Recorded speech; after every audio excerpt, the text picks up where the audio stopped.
Hi, I'm Nicole Johnston, and I am the Upper School History Department Chair at Oaknell School of the Holy Child in Summit, New Jersey. Before I jump into all the details of my project, on the side of the screen, you can kind of see if you want to move around and not watch the whole video, but you're looking for different elements, you can see the time markers so you can jump ahead and not have to sit through the entire video if that best suits you. Today, I will be discussing with you the collaborative design of skills-focused rubrics and whether or not they shift grade 11 girls' attitudes in history from grade-focused to skill-focused. Another way of saying this is, can we get students to move past the question of, how do I get an A? In order to best walk you through the research I completed, I want to take you through three of the historical thinking skills that we use in my AP United States History class. One being context, another being cause and effect, and then the third, continuity and change. So to get you started, we're going to look at context, and so you can learn a little bit more about Oaknell. Oaknell School of the Holy Child is a Catholic independent school in Summit, New Jersey. It enrolls 520 students in grades pre-K through 12 and is divided into a co-educational lower school, pre-K to 6, and an all-girls upper school, grades 7 to 12. Founded in 1924, Oaknell educates the whole child. Oaknell's academic programs encourage excellence in each student, a strong faith commitment, respect and reverence for each person, freedom of expression through the creative arts, a competitive athletic program, and active involvement in campus ministry opportunities that expand their understanding for the global world in which they live.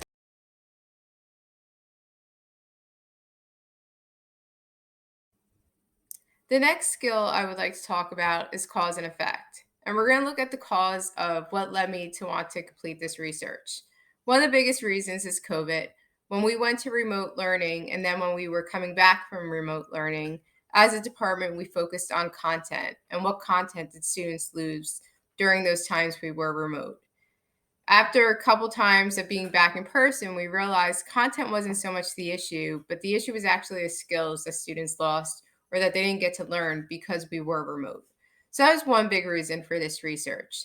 The second reason, though, was the world events that were taking place while we were remote, the events that we couldn't be there with our students to discuss. And it led me to think that, yeah, we were remote during this time and we missed these opportunities with students, but we're not with students a lot of the time. We're not with them during the summer. We're not with them during breaks during the school year. And we're obviously not with them when they graduate. And world events are going to continue to happen. And are we giving students the tools that they need to approach these events and be aware of these events? And that's when I realized the importance that skills and a skill-based learning platform would have in the history classroom. There are four key effects or themes that emerged because of the research that I completed and the changes that I made to my AP United States History course. I'm going to walk you through all four of them. I'm not going to get into details. If you want to read more about all four of these themes, you can do so in my research paper. Just trying to plug my paper there.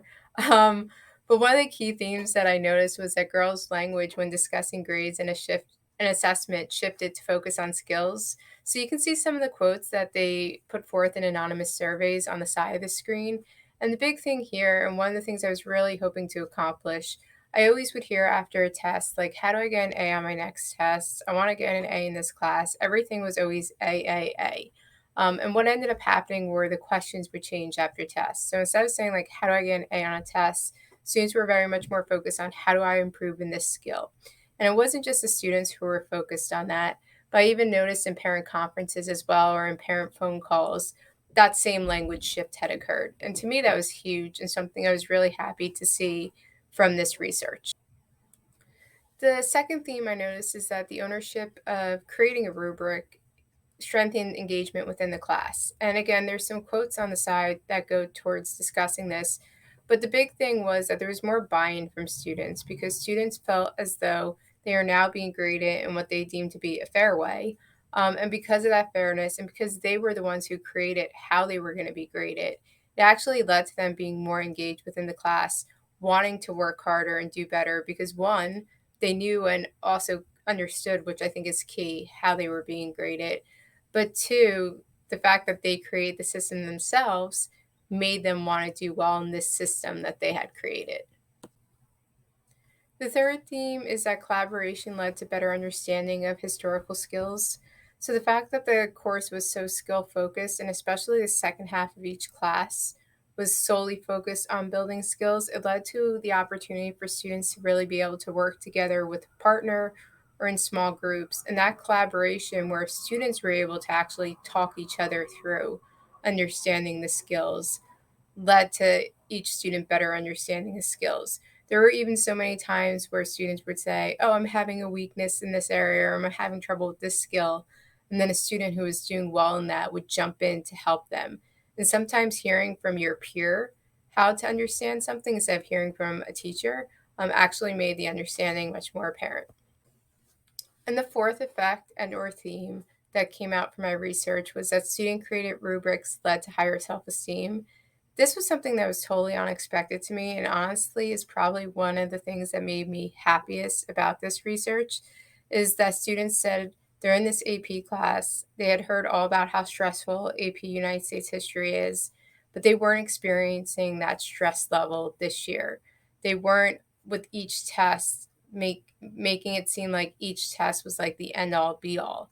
And that was because of this new way of grading and being assessed, that they knew they could have weaknesses in one area, but it wasn't going to shatter everything. And that reduced a lot of stress for them. So for me, this was probably this effect definitely made me feel the best about the research I completed this year.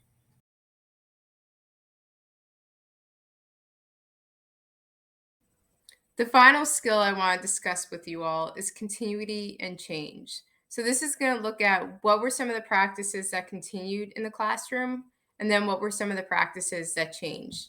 Grading obviously is going to continue. We live in a system, especially with students who want to attend college in the United States, where grading is important, especially the structure of the A through F, which most schools in the US use. But was there a way to at least change what we were doing in the past? So in the past at Oak Knoll, 40% of assessments would count for 40% of the grade, quizzes for 20% of the grade, and then participation, homework, and projects would factor in as well. With this new grading system, with the rubric created by students, it really changed the way grading took place and again led to those effects I mentioned earlier, where students were not so much focused anymore on how do I improve on multiple choice questions or how do I get an A on the next test. Instead, they were focused on, oh, I'm having problems with understanding contextualization, or I see my area of weakness is reading primary and secondary sources and analyzing them and looking at point of view within those documents. And so that language change took place because of the change in the grading system that took place within the classroom. I like how one test won't make or break my grade and how I can visually see my improvement in every skill. Another continuity within the classroom is the College Board curriculum. So, an AP course in the United States is very clear as to the expectations and the content and the skills that need to be taught within that year of the course. And so that knowledge continued. I could not make a change to the curriculum that was taking place. But what I could change was the way I approached it. So, it's kind of that question of the chicken or the egg, what comes first? I always approached it from a content perspective in the past. What I changed was starting with skills. And so students from day one learn the skills that they would be learning in class. And then everything that was built into the class, the different activities that students would do, started with the skills first. And then the content was used to teach the skills. And again, this led to the changes that would take place with the way students would approach when they needed help and how they would ask questions. I've actually even seen it lead to changes when students are now registering for their senior year and asking about what skills are present in some of the courses they have options for within the history department. I really like how I can see what skills I need to focus on for the next test. The last continuity and change I want to talk about is student participation. In order for students to be successful, especially in an AP course, it's really important for them to be engaged. And that engagement changed throughout this process. So the continuity is we need engagement.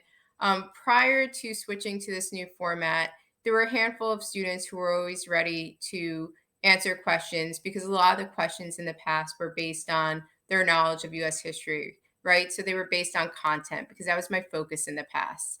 But now, when I change things up and my questions now would focus on skills, and again, still bringing in that content, the questions were more focused on the skill aspect, it led to more engagement.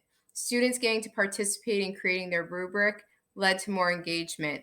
And then what we would do, because we have block classes, the first part of the class, we would go over some of the content, but that second part of class was very skill focused. And students would have the opportunity to work with people in smaller groups on various skills. And those small group activities showed much more engagement.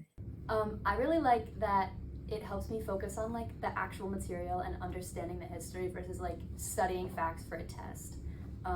And also, it's really nice because there's no disputes on like grading, and like the fact that we made the system makes it a lot more like understandable as to why you got things wrong or like why your grade is what it is. Yeah, I agree. And I feel like as once we broke down those skills and like the grading system, I was able to clearly see and envision like different parts of different like areas of improvement. And then when I was taking my test, I felt less stressed out and more comfortable and confident in what I was actually like, what I know, instead of thinking about my final grade. And I knew that even if I didn't do too well on that specific test, I know that I could make it up with improving another skill and really focusing on that area.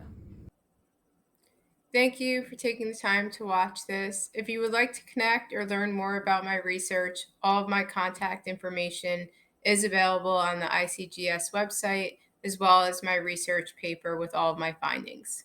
Thank you.